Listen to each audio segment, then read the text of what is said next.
Welcome to Strange Gossip. I'm Catherine. And I'm Taylor, and this is going to be like your friend's take on the weird. Because we're tired of real life problems and want to talk about spooky shit. Yeah, we're talking about uncomfy truths today. Again, soon. So soon, we're back to it. We really liked being uncomfy on that episode. So, oh, man, out of all the episodes, I feel like that stands out the most for sure. Yeah, dead bodies right after Christmas. We love it. Oh my gosh, happy holidays. That's happy hilarious. Holidays. Here's some meat for you. Maybe not. I don't know. Mine's not as bad this time around. I think mine goes a little bit of a twist and a turn. I think it starts uncomfy, but we'll see. We'll see what happens. Who's going first this week? I don't even remember. I'm pretty positive it's you. Oh, that does make sense given the I think you started with sky creatures last week. Yeah, we were doing like a full, probably like 45 minutes of freaking the living sky. So, welcome to Taylor's TED Talk. Literally, it was like my school. It was like my classroom. Sit down, everybody. We're talking about giants. What is a sky jellyfish? Giants? That's the new one. I love chives. It's like chives and jellyfish. Jives? Cute. Well, I'm excited to kick it off. But before we get going, do you have any current topics this week? Honestly, no.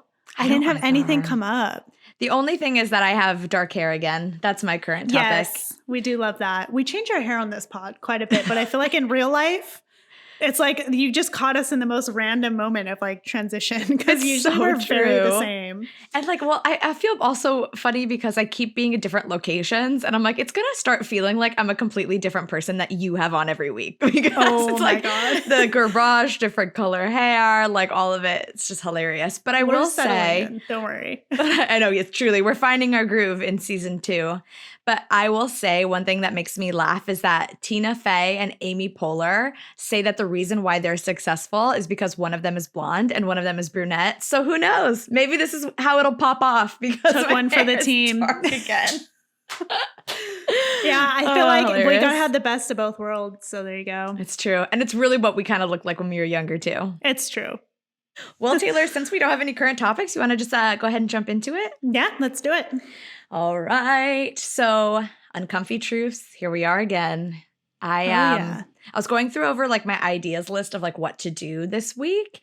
Yeah. And I don't know, I was having a hard time with this because I was like, okay, uncomfy truths is kind of a complicated topic. I was like, this is something that like it can get dark really quick as we've learned. And I was like, okay, like what's going to be the right thing? And I was looking at some stories and I was like, like nothing really felt right. So I kind of like took a step back and was just like, okay, what haunts me to this day? Like, what are the things that like come up randomly that is just like a shocking thing? Besides the woolly mammoth. Yeah, go ahead. But like, yeah, that's like a fun truth. You know, like a real, like, I'm staying awake because this is terrible. Yes, like what's a bad scared. one? Okay, I don't even know what your topic I promise it's not that bad, but there was one that kind of immediately came to my mind. Okay. Today, I'm going to be talking about the preserved bodies in Lake Tahoe. Girl, I thought we were past the bodies. I know. I know. Wait, in the lake. In the lake. Okay. So my husband is from Lake Tahoe. Yeah. Shout out South Lake. And when we first went on a trip where he took me home for the first time, we were driving around. It was like the most beautiful day you could ever imagine, just like clear skies. And then as we're driving around and like I'm just in like the fantasy of it all, he goes ahead and shares with me the unsettling fact that there's rumored to be over 200 perfectly preserved bodies at the bottom of the lake. Not the number being the same too. Oh, I didn't even think about that. Okay, anyway. Oh my goodness. That's also like terrifying, but keep going because I'm intrigued. And then on top of that, some theorists believe that one day a big enough earthquake will bring them all to the surface. Ew. Could you imagine that? No, thank you. California is definitely like earthquake We had one today in Los Angeles. I didn't feel it. I had a Slack. There's a Slack channel at work and everybody's like SoCal people. And they're like, did you feel it? And I'm like, no. Not at all. Did you feel it? No, not at all. Okay. Okay. Because I was like, not at all. Zero. But my like next door app was going off, or like my Ring notifications. Like one of those was going off and people were like, I felt it. And I was like, oh, okay. Maybe a body has floated to the top of Lake Tahoe. Someone go check the lake. That's terrible. Well, so the legend actually goes further due to a quote by famed oceanographer Jacques Cousteau that he said after a deep water dive in the 70s. So the quote goes, "The world isn't ready for what's down there." End quote. I mean, that could be a lot of things. That could be. Okay.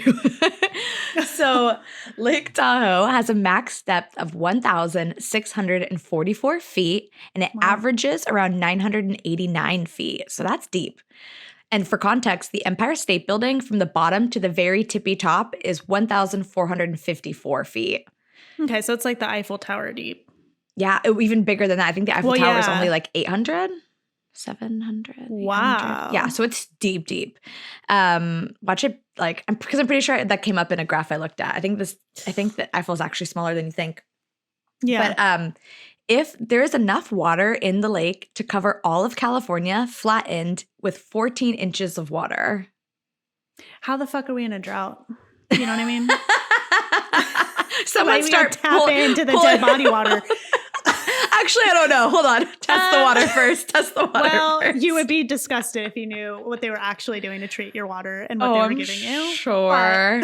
Well, that is actually kind of how my kitchen flooded, if you think about it. It's true. You were trying to filter out that. I was trying to filter it out. Then I flooded my kitchen. So, circle of life here. So because of its extreme depth and the snow runoff filling the lake at around 700 feet deep, it maintains a just above freezing temperature of 39 degrees.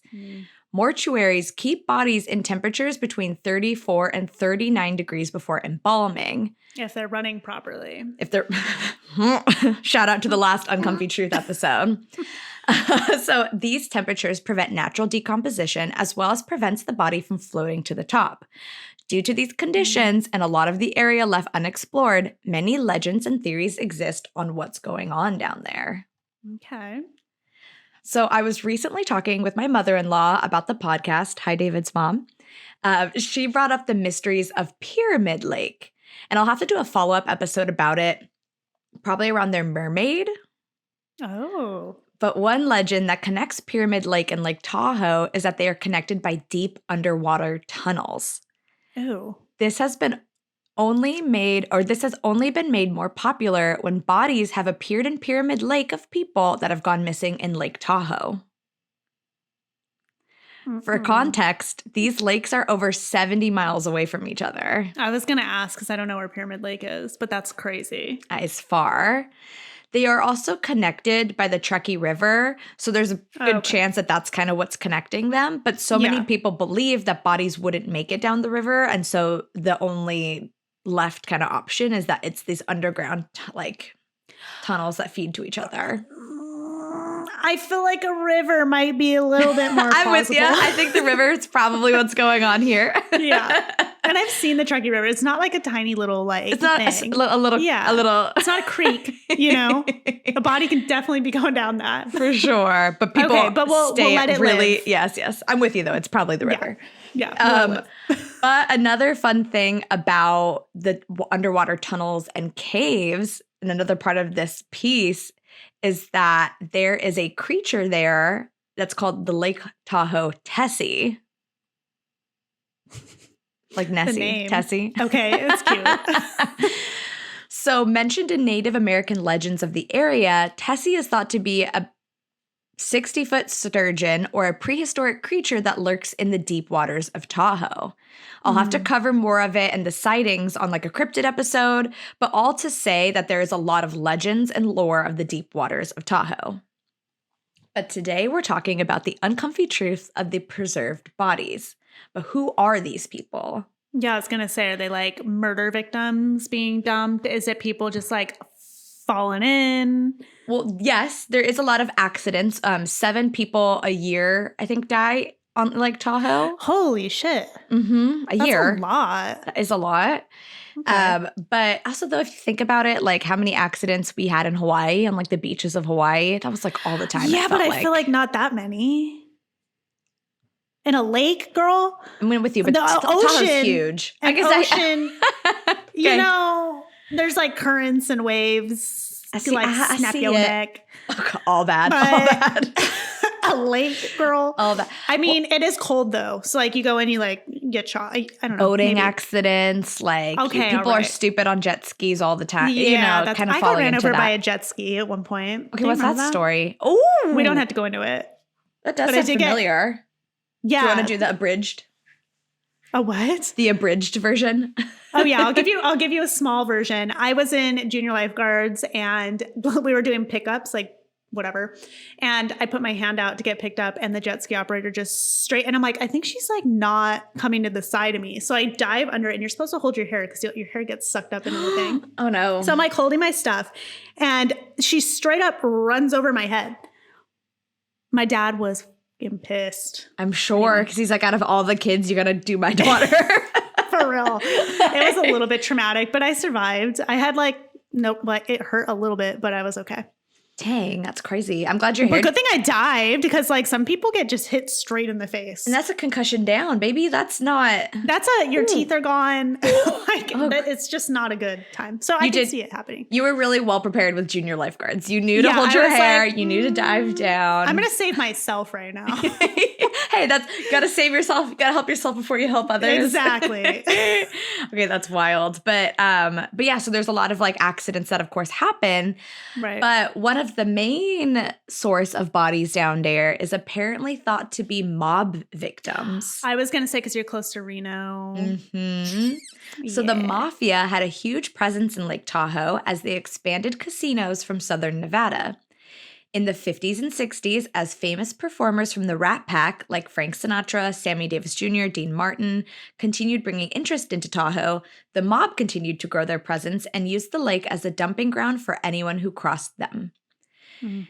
It is rumored that you'd find many men in pinstripe suits, smirks on their faces, and bullet holes in their foreheads in the deep waters. Smirks on their faces, that's specific. That's what they say. Right. People love the imagery. Jesus. So another rumor of who is down there is a bit of a sad story about Chinese immigrants who were brought to the area to work on the railroads. Here is an excerpt of someone's retelling of the story on Snopes. My whole life, I have heard rumors that there are a lot of human bodies that have been dumped in Lake Tahoe. The one that sticks out for me is that in Truckee, they had brought in hundreds of Chinese immigrants to build the railroads. When all was said and done, they didn't want to have to deal with paying them and giving them promised citizenship. So they took the immigrants out to the middle of the lake, tied them together in big groups, weighed them down, and dumped them in. So the rumor states that not only are there hundreds of people down there all tied together, but they are perfectly preserved because of the cold temperatures.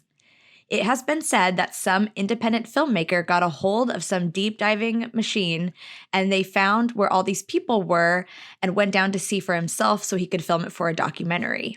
When he came back up, he said he would not film it because the world was not ready to see what the U.S. government did to these poor people.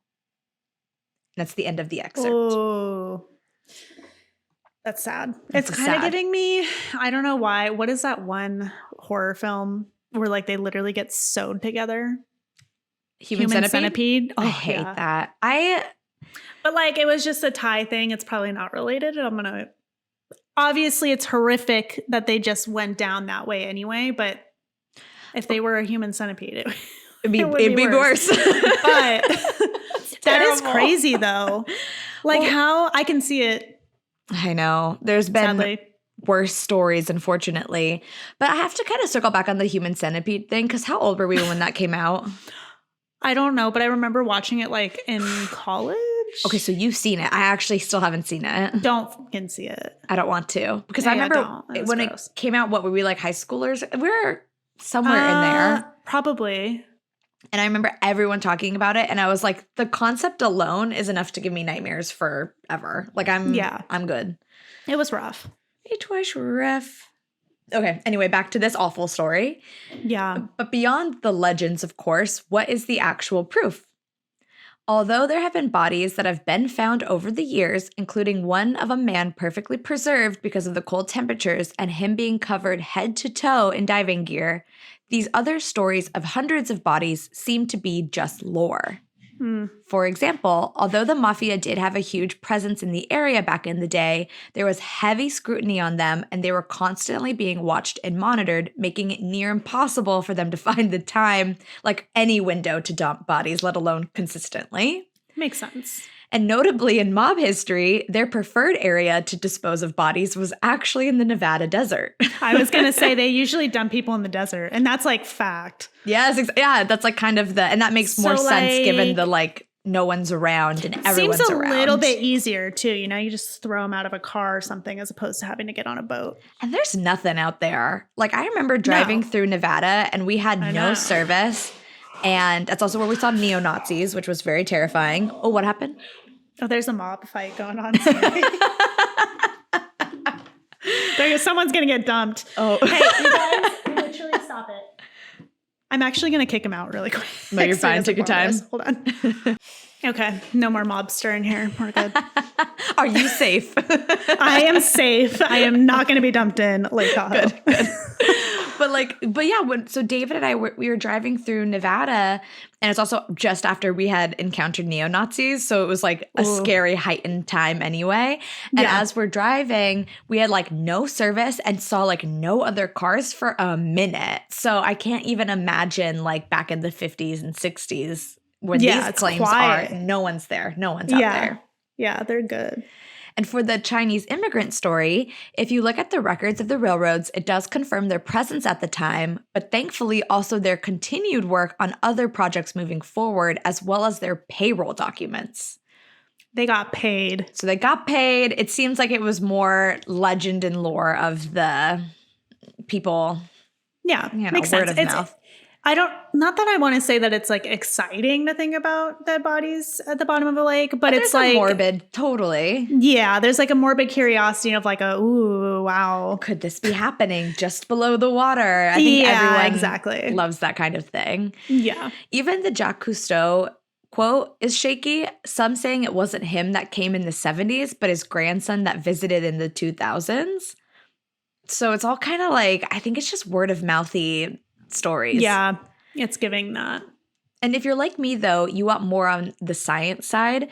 So could bodies really stay perfectly preserved at the bottom of Lake Tahoe? Like, what is the science kind of to back it up?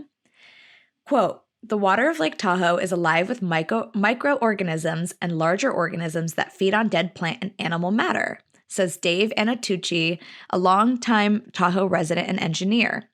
So over time, what happens is the body decomposes as it normally would, and all you're left is fillings, body piercings, and joint replacements. Gross. Seriously, I hate those details. Like that is the uncomfy truth. Okay, here's an uncomfy truth. What would you have that would be left over if you were a decomposed body in Lake Tahoe? Like, do you have any piercings that they would find? Do you have any fillings? Do you have any fake knees? No, I don't have none. I should get one, is what I'm hearing. Yeah. I should get one so they could find my decomposing body. I don't have anything like that. Do you? Well, I used to have a ton of piercings, but now I don't have any. Like if I was wearing earrings that day, maybe, but that's not like. Right. They would find like rings and stuff, but I think they would I have like porcelain something on my teeth. Caps. I forget what they're called. So that would last. That I guess would last. Okay. And it would identify me if for whatever reason I get murdered, dental records. Dang, good to know. Okay. I need to But I think dental records can be like they're going to be able to take, even if you didn't have any fillings, they could, how do they do dental records? Is it because of the imprints? They'd have or they had to have certain like things on their teeth? I think it would be based upon the imprints that you take. The work done? But could you grab DNA from teeth? You must be able to. No, it's definitely not DNA. It's dental records. We got to look into this. No, seriously. Dental records, from my understanding, is either the impressions, which makes sense. I'm thinking that too. It's the work that you've had done that they can like monitor. like if you've had like, say, like one of my one of my teeth was capped, and say I had like a cavity over here or something that got filled. But then I feel like not everybody has. You've never had a cavity? I've had a cavity filled. Okay, well then there you go. But I haven't had a cap done. Yeah, but not a lot of people do. Mine was because it was a whole thing anyway. But I feel like if you've had a cavity, they can like check to see where your tooth has been filled. That's true. But your bones would eventually decompose though. Like your teeth would too. That's gross. That's what I'm saying. I didn't even think about that. The teeth. Do they? Not for a long time. Of course. Yeah, if they found you fast enough. But this is more so saying that like if it has been decades. But then remember I found the femur bone. So how long does it take for a bone? For a minute, for sure. I think we're out of our depth right now. No pun intended. Anyway, I guess you would find a tooth of mine and you would find maybe a cavity filling. I love that we're like, because obviously everything decomposes, but how long does it take for a bone to decompose? I think a long, long time. Which makes sense. But I think that's what they're even saying with this. But the mob, even if someone was killed in like the mob days, I think their bones would still be around right now. Well, it would definitely be still in the cold water. I love that we're so deep into this. It would definitely be in the cold water. And then it would... But what? Because little microorganisms would start breaking it all down. Well, they're going to start eating it. That's what he's saying. But they're not going to eat like a metal... Well, there's bone marrow stuff, so they would want... Yeah, they're not going to eat the metal. They're not going to eat your replacement stuff. They're not going to eat my porcelain tooth. You know what I mean? That doesn't sound like a good time. That'll live for a long time. Your porcelain tooth. They might eat your cavity. They might eat my filling. Oh my gosh, that's hilarious. Anyway. So in 2016, a group of divers with the Undersea Voyager project spent a month exploring the depths of Tahoe. While they did find 2,000-year-old trees, sunken boats, and undocumented species, they did not find any bodies. That's crazy. A 2,000-year-old tree. I know. That's kind of magical. Okay, we're talking about bone, and like a tree is just cruising at the bottom. You know, I think bone is a little stronger than wood, maybe, but maybe not. I don't know. I think they're less. I mean, you've got to look into this because, like, what is trying to eat us versus what's trying to eat wood underwater? You know what I mean? I don't know. Yeah, is it vegetarian or carnivore somewhere? Are they just living off? I kind of live. Okay. Well, so what started as an uncomfy truth became more of a debunked legend, but I'm personally grateful because I feel a lot better about swimming in the lake now. 100%. Yeah, that's the takeaway from today. We're all okay to swim in the lake. We're all okay. I think that's why I was like, and that's the end of my episode. I was really I love it. I was just cracking up because I was like, okay, this is going to be really dark. There's going to be some body stories. This is going to be uncomfortable. Girl. Oh, no. And then literally I was like, oh, this is actually just kind of legend and lore. Perf. Okay, you know what's so weird is that mine is the opposite. So I went into it looking up, weirdly, urban legends as well. Okay. And so go in looking at urban legends, right? And then I come across what I'm about to talk about. And it turns out it's a little bit more truth than legend. So I guess we'll get into it. This is the Arizona Monkey Farm. Have you heard of the Arizona Monkey Farm? No. Okay, so the monkey farm is located in northeast Mesa, Arizona, off the Salt River bed. It is supposedly an abandoned government facility where they used to run tests on monkeys and do experiments with them. Aww. All of the workers left the monkeys there and never came back for them, and they let the monkeys survive off of each other. There are holes cut into the surrounding chain link fences so that you can go into the building and cages. And that's where the monkeys used to be kept. But apparently there's bones and what looks like to be blood stained all over the compound. And it's really creepy and eerie place. So some people say that they can still hear monkeys that are alive in the building, and it's pretty creepy and weird to go to. So that's the urban legend. There's actually some videos of the facility as well. Ooh. So those are like the cages. Oh. Okay, but then he starts showing like Oh, that's not good. There's straight up like prints. Mm-hmm.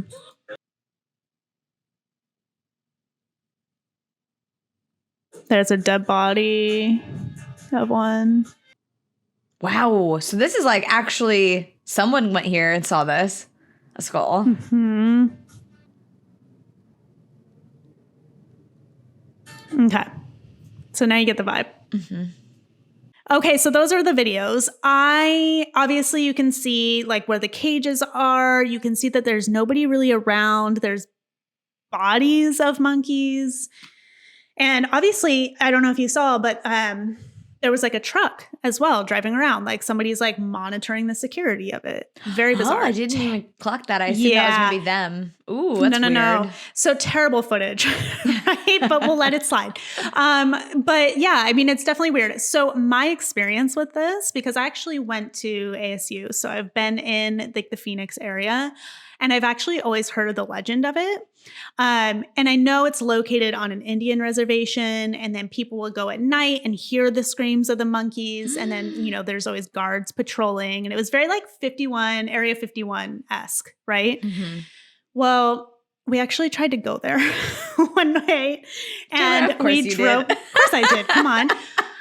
It was bad. So we're like driving around down the road. Like there's like a dirt road to get there, and you're driving down. And I swear to God, we turned around because we saw other lights driving back out of it. And it could have been other people like exploring, or it could have been security. And I was like, it's not my vibe. It's like 11 o'clock at night. Oh my gosh, you went at nighttime. Yeah, of course I did. Come on. It was like creepy. Anyway, so that was my experience, but it's definitely talked about there. Like people kind of know about the monkey farm. Well, I hadn't thought much of it until I started researching the topic for the General Weird Pod. And then I stumbled upon this and I'm like, this is actually going to uncomfy truth. Oh no. Apparently there were rumblings of the facility still being active, and then come to find out, it's not without problems. So the site used to be a private chimpanzee sanctuary. According to Arizona Central, it was founded by a Phoenix Zoo chimpanzee trainer and his wife when they accepted 3 rejected circus chimps and eventually started the Primate Foundation of Arizona in 1970. So this is all tracking. Mm-hmm. So in 2010, the site shut down due to mainly lack of funding. This was around the time that we tried to go check it out. So 2011, 2012. And so it makes sense that it would be abandoned at that time. Mm-hmm. But I remember the story being that it was shut down for many years at that point. So it's kind of a little weird. However, that may explain the encounters with guards and then people, you know, feeling like they're being kind of like looked at because maybe it wasn't fully shut down. I mean, people were like legit getting arrested for trespassing here. Like it was like not a joke. Like they did not want anybody near these things. So apparently in 2017, anecdotes of monkeys still living there prompted an investigation. Spokesperson from University of Washington confirmed that they were leasing the site. It seemed to be a matter of convenience as they had been looking for a site and this location had infrastructure in place. So the university was using it and it was active. Like active with primates? Yeah. So apparently the screams people were hearing were actually legit. Or actually monkeys. Like if I would have went there, there would be monkeys. Okay, that's great. What did they say what they were using it for? Well, you just wait, girlfriend. Oh, no. All seems good and well. Well, turns out it wasn't abandoned and it was just change in ownership. And that's why people reported hearing the screaming of monkeys, if you can ignore the video that shows the decomposing remains. Well, in 2021, a federal investigation was launched into the operations of the monkey farm. The National Institute of Health has opened a federal investigation of the University of Washington and its primate facility located north of Mesa after the Arizona Republic investigation revealed widespread disease that has the potential to compromise science at one of the largest national firms for breeding pigtail monkeys. I think that's how you pronounce it. It's a type of monkey. Mm-hmm. The National Institute of Health's Office of Laboratory Animal Welfare confirmed last week it launched the investigation after the people of the ethical treatment of animals filed a complaint shortly after the Arizona Republic published its story in October. Wow. The 7-month investigation found that valley fever, a common flu-like illness caused by a fungus from the soil in the desert around Phoenix, has run rampant among the monkey colony. resulting in higher than expected rates of sickness and death. The illnesses of the Arizona facility also threatens the result of tens of millions of dollars in research aimed at finding cures and vaccines for some of humankind's most serious viruses and diseases: AIDS, HIV, hepatitis, Zika, Ebola, and even COVID-19. Wow. And it has raised concerns about whether the Arizona site is in the right location for the largest pigtail macaque breeding facility in the United States. Sounds like a no. Sounds like it's bad. Sounds like also too, what the fuck is this fungus that I've never heard of? I'm glad you didn't catch it. Yeah. But there's also all these claims that they're like improperly like taking care of these monkeys. Like a bunch of them are dying. One was like had like complications during like childbirth and died. All this crazy stuff. So anyway, there's been no real updates since that, but the facility has come out and stated they are working with the USDA. But PETA also made claims against the facility as well. Ooh, this doesn't sound good. I just think it's fucking crazy that we thought it was abandoned all this time, and they're legit running actual like a operation. terrible operation out of it. Wait, when was the YouTube video that you shared? Yeah. Where is that from? Like, what year is that from? Let me double check. It was 13 years ago. Wow. So it was still active then. Right. Well, that's what I'm saying. But it doesn't look active. No, it looks completely abandoned. It looks abandoned, right? So 13 years ago, you're looking at 2010. So the year before I went, when I heard that it's been abandoned for years. While. But they say that they took over this lease like right at the same time. Whoa. That sounds like really sad mismanagement. That sounds like underfunding sounds like to me, and bad. Like maybe they didn't, they could have taken over the lease but not put monkeys in it. Oh, okay. But people heard the monkeys, right? But people were hearing the monkeys screaming. So, that's so sad. And like I'm pretty pause. Like if you were shutting a facility down due to lack of funds, wouldn't the monkeys go with it? Yeah, why would you let them, like, especially if it was originally a habitat for circus monkeys. Which circus monkeys and the type of monkeys that they're talking about have to be different. Yeah, have to be. Like a chimp to a monkey, I think is also different. But I think it's just crazy that this thing is literally operating right now. And it was like urban legend that it was like abandoned and just like crazy. And like to find out that it's even actually real. Because like part of me was like going down the road and being like, I'm not going to see anything. Like there's nothing here. We're just going to an abandoned building. Yeah. And it's actually like legit a thing. With like dead bodies and stuff. The fact that you could, oh man, like it's sad because like why were the dead bodies and skulls just out and about? Like, of course it's going to add to the legend and the lore, but if you're like actually thinking about just changing ownership, like why was it so not kept up? Why did it seem like there actually was violence? Why is so much like patrol around it? Like, why do you need to like keep it so secure? I understand like maybe you're dealing with like human pathogens and stuff. But I don't understand like the arresting people for trespassing so hard. Like it's in a weird area too. How close is it to the university? It's not that close to the university, but it's very close to a testing site for, it's not like General Dynamics. It's something else where they like crash like jet things. I don't remember what it is, but there's a certain company over there that kind of leads into like the toxic ground stuff in addition to the fungus. Wow. Okay, so like there's all these records of them asking them to like be quiet because it freaks the monkeys out or whatever when they do the crashing. That makes sense. Yeah, this seems like a really bad place to do this. It's just not. And then also too, like Arizona's hot. Yeah. And I don't know if you saw those cages, but that didn't look like open comfy. Air. Yeah. What the heck? Like, no. And I don't think monkeys have ever lived in a desert. And kind of like you're going to put tens of millions of dollars into this, but then you're not going to care about where it's happening. Like that seems so... It seems weird. They're like, oh, well, the infrastructure's there. Was the infrastructure ever good? Yeah. Because it looks like abandoned and like rubble to me. It's so like, I don't... true. Yeah, what the weird. heck is the point of keeping... No, this seems like... This is sad all the way around, but... Yeah, it's definitely uncomfy. It's definitely uncomfy to know that it could have been freaking active.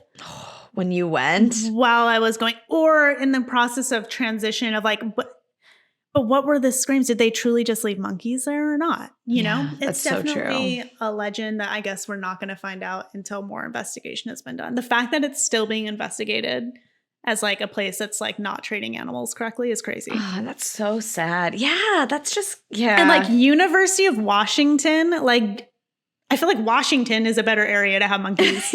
Yeah, they ran out of real estate real quick.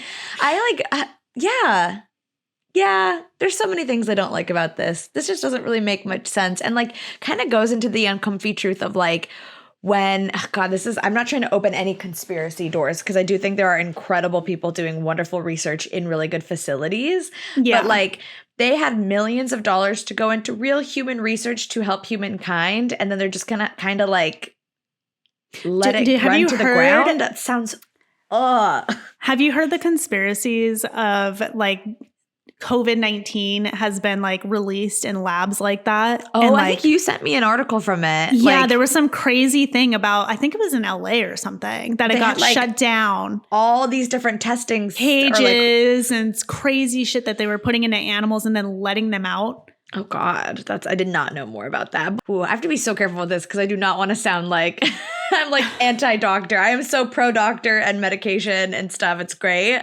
But and like vaccines, it's great. It's all been good. But like those are things I've never questioned. And I think it's like, oh, I've never really thought about like where these testings happen. Because it is kind of an uncomfy truth. Yeah. I get to kind of, same with like animal testing in general for like makeup products and stuff like that. Like I don't ever think about it. And it really is kind of like an icky truth. I know. It's kind of sad. But even if you think about it, for like how often are the doctors actually on site? It's really like these people that are like the animal technicians that can just like give a shit. Yeah, exactly. You know? Yeah, like how does that, I know nothing about that world. And that's almost kind of scary. Yeah. I just think it's weird that they wanted to keep this so far under wraps. Like that makes me like to what you said, like what else are you guys doing that we just don't know about? Like why couldn't it be public knowledge that the monkey facility is shutting down and we're taking over the lease and we're going to be doing testing on HIV or whatever the fuck it is? Why does it have to be so hush hush and nobody finds out until some dude literally flew a drone over and saw monkeys and was like, yo, there's fucking monkeys in there. Oh my God. That's crazy. Like, is anybody talking about this? Or, well, then they launched the investigation. So like, what does that, why is that private? Like, why would you not know about that? Yeah, or why would you want to keep it under wraps? I feel like it's just giving negligence. Like, I feel like they just didn't have enough manpower, nor like they didn't really care enough to let people in. But like the security thing leads to the like privacy aspect of it. It's for sure. Weird. Like they probably were testing things that like they didn't want people fucking with. But I wonder how many people like you, like going in the middle of the night, like how often do you think that happened? Because it is such a legend. So it's probably that. It's like probably all the high school like kids. Exactly. Sure. I have a feeling like every Halloween, except just not Halloween, like every weekend, like kids looking for something to do, just going and checking it out. I bet you that happened all the time. Well, it's also weird that it's on an Indian reservation. Like why? What's up with that? It's probably. Can you run a facility like that on an Indian reservation? Isn't there like laws? Maybe there's less laws.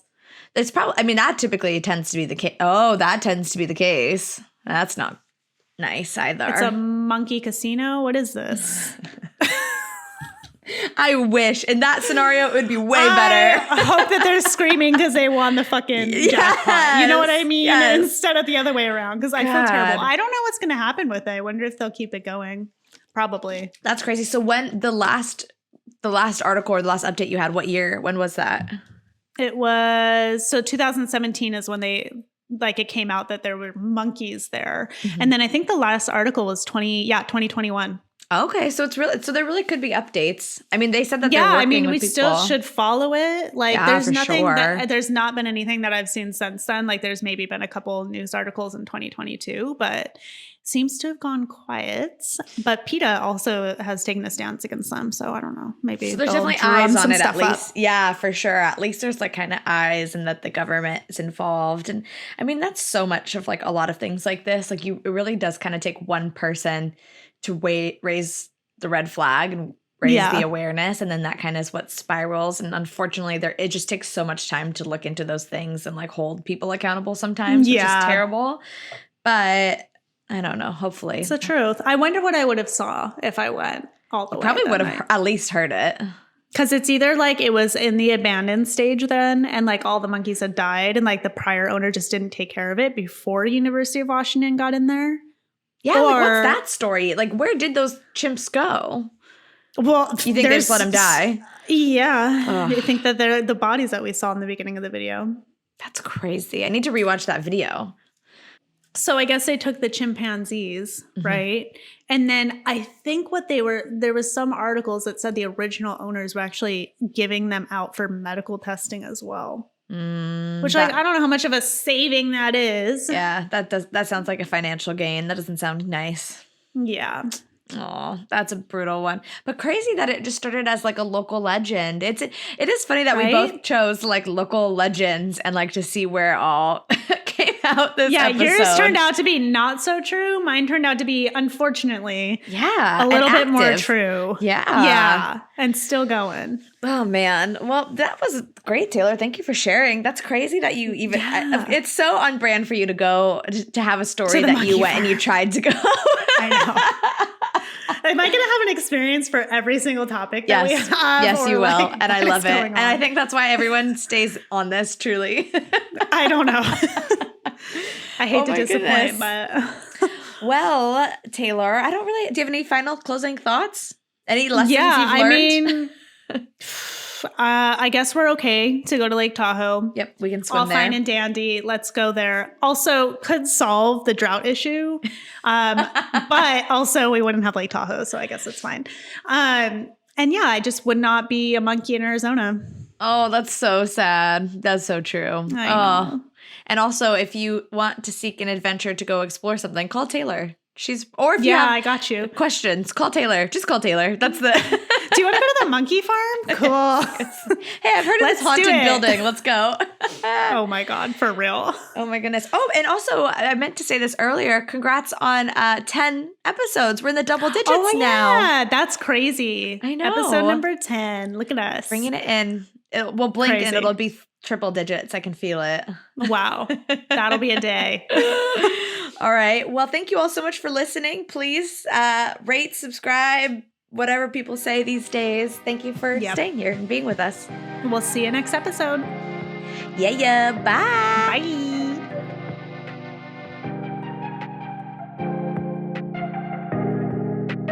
Bye.